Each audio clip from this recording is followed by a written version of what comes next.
Office থেকে ফেরার পথে রাস্তার ধারে দেখলাম বেশ কিছু দেশীয় মাছ বিক্রি করছিল, আর সেই কিছু মাছ আমিও কিনে নিয়ে আসলাম। চলুন দেখি কি মাছ কিনেছি।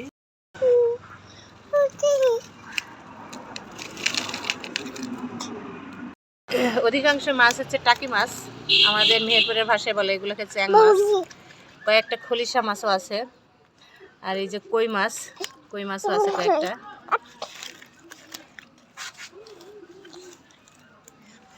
অনেক মজাদার কিন্তু এই মাছ। আমাকে সব যাই পরিষ্কার করে নিই এবার।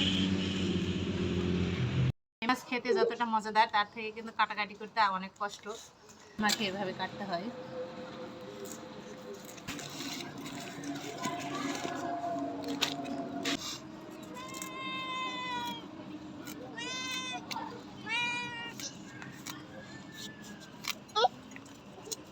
ইউটিউব এটা হয়ে যা পুরাপুরি কাটা।